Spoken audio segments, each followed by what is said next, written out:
Hi, everyone. I am Marisol Nichols, and I am here with my wonderful co-star, Kristoffer Polaha. Hi, and we are so excited to be talking about We Wish You a Merry Christmas, which is going to launch off Hallmark's Countdown to Christmas. And we have a couple questions here that Hallmark Channel has sent our way and that we're going to be answering. So let's get started.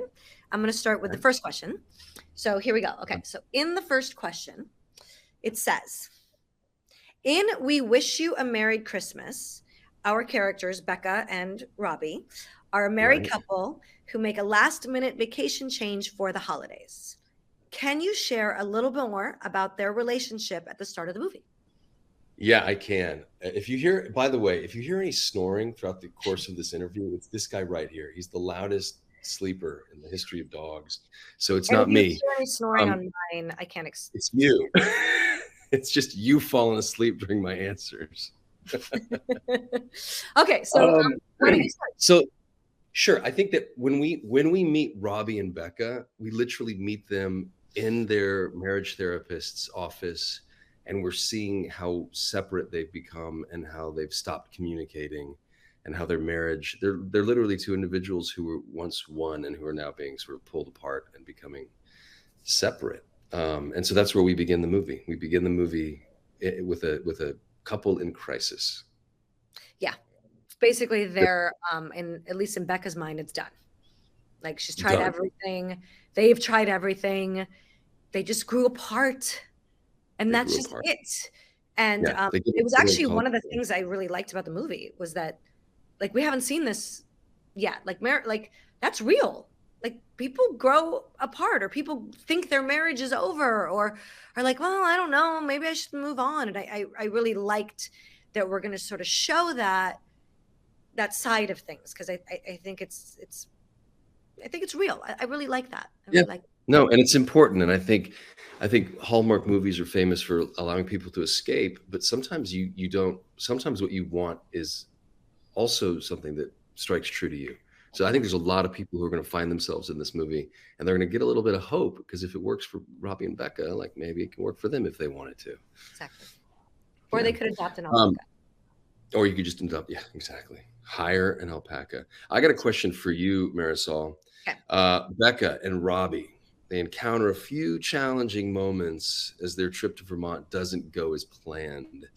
Without giving too much away, how does their getaway help them reconnect?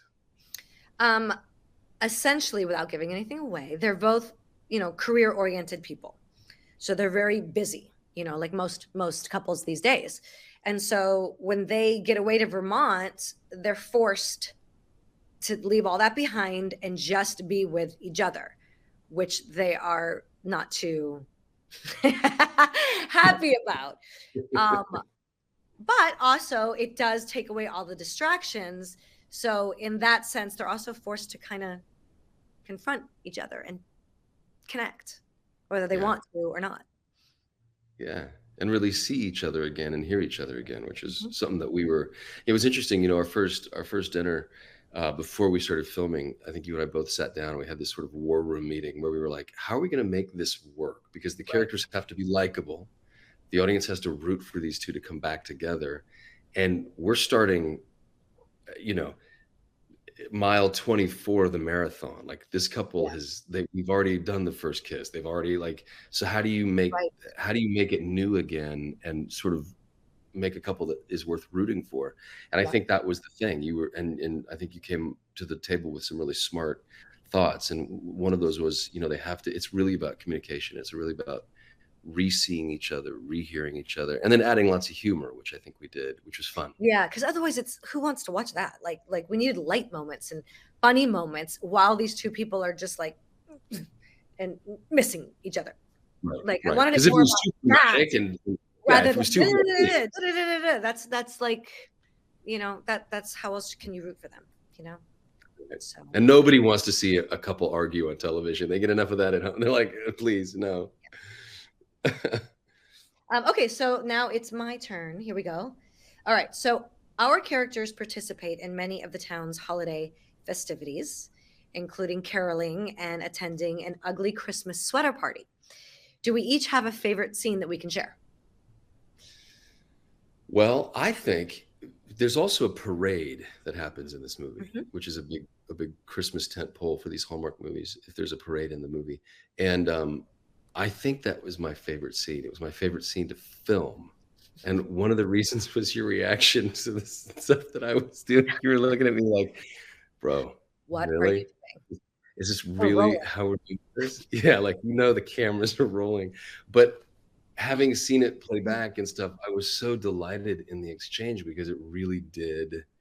It was this couple. It like cemented who we were as a couple, and it was a really cool display of our chemistry. So I think the night ran pretty smoothly, and Yeah, we were able to jam through. And then that was also the same night that we then went to the big open barn and had our right, with the love that. snowman seats. Isn't that the same? Right. So it was a night that was shot efficiently. So I love that as an actor. And then Yeah, you and I had this wonderful sort of like we just who were we were. And there was no I was doing my thing, you were doing your thing, and it was literally two people acting, but at the same time truly reacting to each other. And I love that because it like heightened our chemistry. And then of course a parade. It was just fun to, watch a parade yeah, go by. yeah. How about you? What was your favorite? I mean, the gazebo scene is my favorite, period. The gazebo scene is like, I can't wait to see how it turned out. Essentially, because you and I kind of we created that whole entire scene. Yeah. Like, how do we, like, have we earned this moment? And if you Right. remember, I was a little like, we have to earn this moment. You were Uh, like, I was like, your character laughed, and you're like, make me laugh, dude. Like, what are you I was gonna like, do? And I'm like, okay, come on. Like, you're like, no, make me laugh. but I also, I wanted the audience, I didn't want it to be like, and now they get back together. I didn't want that. Yeah, I wanted no, it to be earned. And I thought we did that wonderfully. yeah, Um, yeah, Probably, I also really liked do you remember the decorating stocking scene with yeah. Renee behind the bar and all of that? And it was like a really fun little moment that they had been like, now what are we supposed to do? Like they keep getting thrown into these enforced Christmas spirit. Like it's enforced. And they're Right. and then they enjoy it. Like the spirit of Christmas sort of catches up with them. And I love that. And wasn't that the first scene that we filmed together? Wasn't that our first? Wasn't that literally day one? So I think also for us Maybe. personally, I think it was a day where you and I So had like we got acting together, and we're like, okay, and we're kind of like seeing each other like as actors too. Which I think it's no, interesting when those. the baking scene was the first, I think. Right? Yeah, you might be right. The In the baking scene. kitchen. Yeah, yeah. Hey, you said something a second ago, and I'm going off script here. But let's get a little dangerous. Yeah. You said something where we created that scene, and I Yeah. think it's worth a 2-second conversation at least to explain Sure. that further, because this doesn't take anything away from Paul Ziller, who was an amazing director and a great champion. But when we walked into that set, the Mhm. sun hadn't set yet. We knew that we were going to be there in a couple hours. It was going to be dark. We knew it, and they did an amazing job. They set decked the whole Oh, it was thing. It looks beautiful. gorgeous. It looked gorgeous. But we really, truly were left with basically like blocking, and sort of blocking dictates where the camera goes. And so there was a lot of conversation between you, me, Paul Ziller, our director, and the DP to see Mhm. if he could shoot it. And do you remember there was a giant snowman seat that we were supposed to be We were sitting on supposed at to sit first? on a snowman bench Yeah. that I was like, if we sit on this giant snowman, no one's gonna be paying attention to what we're saying. It's all about the snowman. Yeah, like it's done. And We're done. We're dead in the water before we even get going. yeah, and it was the pinnacle. Like this was hopefully if we've done our job right, this is what the audience has been waiting for. This is the scene. This is the Yeah. money shot. This is the payoff. And so, I felt like we had to honor the journey that our characters had gone through and hopefully the journey that we've taken the audience through to that Yeah. point. Yeah. So we made a call. We pushed the snowman back. We decided to use the entire space. Yeah. And let's see if it happens in editing, because what was sort of choreographed and blocked on the night was two people who are really, really far apart physically. And then they sort of, as the course of the scene, they just get closer and closer. And then, of course, I don't want to spoil anything, for the people who haven't no one's Not seen it to yet. figure The that out world right now, but premiere, yeah, yes, but I have something to. might, yeah, something magical might happen. And so I think also there was something, and that was really fun because you and I, that was a lot of actor care of two It people was. saying, you know, we could make this scene really gorgeous. And again, credit goes to Paul Ziller for being willing to let us, Yeah. because not a lot of people will stand for that kind of behavior from actors, Yeah. but it also takes a certain actor to kind of, so you and I made a good team. We both Good. came to the table with a lot of good stuff. Is it my turn? It's your turn. Okay, so during Becca and Robbie's vacation, they discover they still make a great team. Oh, I didn't even read that, and that's it. We made a great team. Right? Look at that. Robbie and Becca made a great team as they try to strengthen their marriage. What are some of your favorite? What are some of your favorite qualities about our characters? What did you like about our characters? That's a good question. There was a lot of things I liked about our characters. I liked there was something that was really beautiful that I felt the writer, that it was personal for the writer when she put that in there, was that your character really enjoyed watching my character get really excited about things. So in other words, Robbie, like we kind of knew what Robbie liked about Becca. Like there were these little moments that were written there. Like I get really super excited about parades and get really into Christmas stuff. And that is kind of who I am anyway. I'm that girl. I'm like the holiday girl. And there was some really beautiful things in there where Robbie was just sort of watching her and smiling and enjoying her. And I really loved that, because I think all women want that admiration, that care, that knowing that your partner likes who you really are when you're at your silliest or you're just being you. And I really, so that was probably my favorite thing. I really loved that. And I thought it was a true connection, you know? Yeah, that's cool. It's a great answer. Thanks. Yeah. Do you have an answer? Yeah, I can jump in. I mean, I like that. My wife, Thanks. if she can overhear that, she'll be like, "Yeah, babe, women want to be seen and women want to be Yeah, heard." it's a Um, thing, you know? yeah, it's a real thing. Yeah, I just liked how you and I, for all regards to Becca and Robbie, like there was this explosiveness to Robbie that Becca tolerated, but then also quelled. And so there was this really wonderful give and take of their energy. So in the same fashion, sort of at the one end of it is you being observed by him and him allowing to be quiet and still and see you.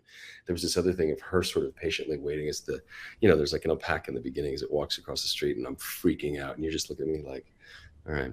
I like their banter. I did too. I felt like it was a true couple. You know, Yeah. they've got you, like you and I talked a lot about this, of sort of, this is not the new discovering things about each other. It's Yeah. that we've known these things for 10 years or however long it is. And that's where Right. we start that story, which as a actor trying to do a love story where two people are connecting and where they are in their lives, it was a big challenge. Like you and I talked about that. It was like, you know, A when lot. Yeah. the character freaks out about something, which you did a lot. And she's like, okay, come on. Like she knows Right. how to handle him. Right. She's not like, what? Oh, this is Yeah. great. Yeah. It was like, there he goes again. He's a blowhard. He's all dog with, all bark and no bite.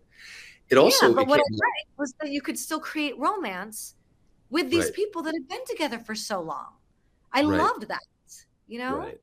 Which was also something we talked about when they kissed, because when you're playing two characters who never kissed before, there's discovery in the kiss, and it's a different kind of kiss. Our characters have kissed plenty of times. Yeah. And so what does that look like? Yeah. And so we literally, like, everything was measured, everything was tempered out all the way down to the big moment. It's your turn. Oh, okay. Okay. So, oh God. All right. So here we go. We had the opportunity to work with some wonderful co-stars, and it literally says alpacas and dogs. So I just want to say that our other co-stars, Renee or Claude or Brian or Amy. you know, they were fantastic. Here's the question. Do we have any fun stories filming with these adorable animals? Okay, fair. We do. We do. We do. I Give was me one. obsessed with the dog. Yeah, you loved Niffy. Oh, you You love him. loved Niffy. I And love Niffy loved you. Niffy did not love me. Niffy did not love you, Niffy but and I I, also get like right in there, and I'm like, you were right up. like I'm Yeah, right there. Yeah. yeah. I actually really enjoyed the day at the infamous alpaca farm. There were baby goats, there were sheep, there were cats. And it was just one of those days that was filled with also, it was a farm, like a working farm. So the woman who ran it, she made candles from the beeswax, that they had beehives and fresh Oh, I honey. got goat's milk soap. Goat's milk soap, literally. Like there was amazing stuff there. So it was just fun. And it was raining. And there was this thunderstorm. And we filmed in Winnipeg, which is like the Great Plains of America. And so it's just endless landscape. There's no mountains to point north, south, east, or west. And you just look out at this expanse of land. And these giant clouds are rolling in that day. And they almost looked like they were going to form tornadoes. I mean, there were these huge gray. And then we were in this barn with a tin roof, and the rain came down at one point. We had to shut down shooting for about an hour and a half, and you could just hear it on the roof of the barn, just this cacophony of nature and wonder. It was really fun. It was a good day, and there were horses. We got to talk to horses and feed them carrots. So now look at the difference in viewpoint. You're like, and there were these beautiful big clouds, and it was raining, and it was a tin roof, and the rain was coming down. It was beautiful, and I'm like, we are in a barn. Good. It is. We're losing money. There's a giant storm and a tornado happening, and we have no roof over our heads, and the rain is pouring down, and we're in hay and animals. And you're like, this is so beautiful. And I'm like, can we just reshoot this on a better day? See, it's all POV. I love that. It's just funny. Total different viewpoint on that day. That's fantastic. I know. I was walking around like, hey. I know. You're like, this is fantastic. And I'm like, good Lord, this is like, come on. Are we really going to try and shoot in this? Alpaca fecal matter and urine is what it smelled like. Exactly. I got another question for you. Okay. So Becca and Robbie embrace the spirit of the town, and they volunteer, right, to bake pies. You actually volunteer for her, but yes. Do we each like to bake any special treats for the holiday? Do you like to bake for the holiday, Marisol? Guilty. Look Absolutely. 100%. I am a cookie girl. And so I love making homemade cookies, and I'll make like 3 different kinds. And I put like I have this recipe that I sort of invented because I ate it somewhere. And it's, I make chocolate chip cookies, but instead of using chocolate chips, I go out and get really, really like high-end good chocolate, and I put it in chunks, and I put it in there. And then I love crystallized ginger. So then I take crystallized ginger, like the sugary kind, the kind that comes in cubes, and I chop that up, and I put that in the cookie. And it's like the best. I'm a cookie girl. So I love baking. And I'll also do these like the snickerdoodles, and I'll put those same chocolate chunks like in the middle of the snickerdoodle, so that when it melts, you have like this melted chocolate. Your mouth. Your daughter is so lucky. It's like, I love that. Are you East Coast for Christmas or West Coast for Christmas? I am West Coast. So am I getting cookies? Is there enough that you can like? Yeah. Do I get like I love to bake. Christmas is like, it's my favorite holiday. I'm like, let's make we do a gingerbread house, each of us, every single Christmas. So Rain gets one, I get one. We each decorate our own. Like I'm telling you, I'm that girl. I love that stuff. Awesome. That's amazing. How about you? That's amazing. I want some of those cookies. They sound amazing. We do cookies for Santa Claus, and so we'll bake the sugar cookie, and then the kids get to decorate them. And we make of course like a ton of them, but we leave, and then the choice ones get left out for Santa. That's about the extent of it. And then I grew up in a house. My dad makes these things called kolaches, and I haven't quite wrapped my head around the recipe yet. But at some point in time, I grew up, and every Christmas we have these little kolaches, which it's a pastry with walnuts and like a cinnamon kind of. Yeah, and so it's these really good little things that we'll do that sort of annually, and the only time we make them is at Christmas time. So there's some bake kolaches, and I make cookies. We swap. Can do like a little swap. Done. Okay. Okay, so Becca and Robbie find ways to honor their Christmas traditions, from picking out their tree to hanging ornaments. So, what are each of our favorite holiday traditions? Are we talking about Chris and Marisol? Are Mhm. real life people? Yeah. Yeah. Um, I'm going to tell you a really quick story about our tradition. So I don't know if you know this or not, Marisol, but Santa Claus, if he gets caught putting presents under the tree, he will make a pact with that child to hand deliver Christmas presents for the rest of that child's life, for their children's lives, and for their grandchildren's, all the way down the line. I can't make this up. My This is wife's amazing. grandfather is a guy named Tricky Lanier. He lived in Florida in a one house, a Okay. one room little thing out in the middle of Florida, nowhere in Florida. In the early 20s, he sees Santa Claus delivering presents. Santa Claus makes the deal with him. So Tricky gets hand delivered presents. Julianne's mom hand delivered presents. Julianne hand delivered presents. So when I married her, my kids get presents delivered Mhm. by Santa Claus on Christmas Eve. And here's the thing about Santa Claus: he's not who you see in the movies. He's very shy. He's very impish. He's a grown man, and he looks like the guy that we know with the red and the white and all that stuff. But he's not verbose. He doesn't talk. He might laugh a little bit, and he sneaks around, so it's kind of scary because you don't know if he's come through the back door or the front door. You really don't know. You hear the Right. bells. So that's kind of like our whole Christmas is waiting for Santa Claus to show up. And he does on Christmas Eve.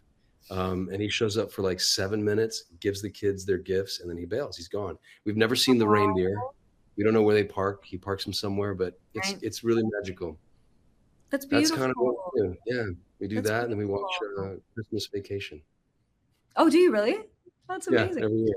Yeah. Um, okay, so for me, I do this thing that I've been doing for Rain since she was a kid. And I didn't invent it, someone else invented it. But you can get a hand delivered letter, sorry, a postmarked delivered letter from the North Pole from Santa Claus It's every awesome. year. And Yeah. so I go online and you fill out the letter and you fill in all the things that like your child accomplished that year, and you personalize it. So it's like, ho, ho, ho, dear Rain, I'm eating your favorite food, macaroni and cheese, just That's like you like. amazing. I hear this year you learned to ride a bike or whatever it is, right? And then you That's get a amazing. nice list certificate, like a certificate, and you That's get awesome. like a picture of Rudolph and all these things. And I've been doing it for her since she was young. And I refuse to admit, um, I It's just not. Santa Claus did it. I didn't do it. And I Yeah. have to tell you, and so every year this comes, and it comes delivered from the North Pole, just I so you love know, that. like That's postmark. amazing. It's phenomenal. It's That's phenomenal. amazing. Every mom out there should do that. Like it's phenomenal, right? And when Rain first got it, like she was maybe, I think I started when she was like 5, and so she's opening it and she pulls out the nice list certificate and she goes, I didn't think I would make the nice list this year. And I'm like, oh. And it was like, it was just so beautiful. So It's I so still sweet. do that. She's 14 now, and she will still get a letter from Santa. And it's just a really special thing. I love it. And I I bet there's a part of her that like she's expecting that letter. Like there's a part of her absolutely. that Yep, 100%, right? And absolutely. maybe wonders, yeah, And you can do it also, like let's say Santa was late with your right. presents. They have like these form letters of like, or you just moved to a new city. Santa knows where you are now. We know it was hard on you moving to, Philadelphia, but da da da. Like it's a just a That's beautiful thing. amazing. Yeah. That's cool. There you That's go. really cool. Mm. It's a website. People can go. They can Yeah. find it. Personalized letter from Santa. I Isn't love that it. cool? Yeah. I got another one for you, Marisol. Great. Sea and Sun. If we had the opportunity to travel to a small town and stay at a cozy inn for Christmas, what holiday festivities would we want to be a part of? Yeah, I guess if we were to if you were to go off to a little village for Christmas, what would you want to take part in? Okay. So I once got the opportunity to spend Christmas in Italy, and they have Mm, really cool traditions, and they eat for like 24 hours. At least my family did at the time. And they cook for like days and days and days and days, and like hand make the gnocchi and hand make the pot. It's epic. So if I had the opportunity to spend Christmas in Italy in a small village again, I would do it in a heartbeat. And they have this tradition that on January 7th, That's another whole holiday. So it's like you get Christmas Eve, you get Christmas Day, you get New Year's Eve, and then you get January 7th, which is something called the Bufana. And it's like a witch that comes along and delivers you stockings, just like, and it's a whole thing. And so I have to say Christmas in Italy, and it was just, I would do that again in a heartbeat. It was just so special, so different. That wins. Yeah, that's it. That's it. I want to do that too. Thanks. I mean, honestly, maybe our families. Whenever you're out of your, if you ever get to take part in other cultures' Christmas celebrations, like your story just reminded me, like I was in the UK, like right before Christmas, and in London, they do these incredible, like the streets of London just become bright with Christmas lights. And a buddy of mine, was telling me about what Vienna looks like at Christmas time. I mean, I imagine, I can't, like these little idyllic. So yeah, what you just said wins. I would 100% do that. I would love that. Like in a heartbeat. I want to do that again. Yeah. Okay, so to wrap up our live chat, we are going to do a really fast rapid fire game of this or that, which is it's inspired by "We Wish You a Merry Christmas," which is I thought it was inspired by that a little bit of this, a little bit of that, okay. So we each can answer this. I think we just did this one, but let's each answer it. So I'll do the first one, you do the second. Here we go. Okay. All right. So 1, spend Christmas at a cozy inn or in a lively city. Go. Lively city. Lively city if I'm with my friends, cozy inn if I'm with my boyfriend and just my daughter. Perfect. Okay. Enjoy pie or macaroon cookies? Pie. Pie. Me too. Right? Pecan specifically, and then pumpkin. Yes. Okay. Yes. Okay. Oh, hot cocoa or apple cider? Apple cider. Hot cocoa. Okay. Decorate a Christmas tree or decorate a stocking? Tree. Me too. Attend a holiday party or an ugly Christmas sweater party? I'm a holiday party guy. I'm not into I don't have an ugly sweater. No, I tried and it was just so the food. The food is going to be incredible at the holiday party. It's about the food. 100%. Yeah, exactly. Well, I know what you're going to say. Bake Christmas treats or make festive drinks? No, Christmas treats. Christmas treats. I would make people a festive drink. At Christmas. I mean, we could get into that if you have like whipped cream and cocoa versions of all that. But I'm a sugar girl. I hear it. Here we go. Watch a Christmas parade or go caroling? Oh, I gotta be honest with you. I would go caroling. Really? Yeah, I've done it once and it's amazing. It's fun. You just walk around with a group of people and you sing at people's houses and everyone shows up, and it doesn't matter if they're celebrating Christmas or not. They come out and they're like, "You're a better person than I am. I want to watch a parade and have everyone else." You like parades. That's your festive Christmas drink and your cookies. That's right. I'm a hot cocoa. I got my cookie. I'm watching a parade. I'm looking at the floats. That's perfect. So that wraps up our chat. I want to thank you all for joining us, and please tune in to our movie, We Wish You a Merry Christmas. Please tune in October 22nd at 8/7 Central. We love it when you watch live. So tune in with your family and enjoy the show. This Saturday. And then you know what? They can tweet, right? Are we going to tweet? They can tweet. Hashtag We Wish You a Merry Christmas. Do it. Bye, Marisol. Bye, Chris. Merry Christmas.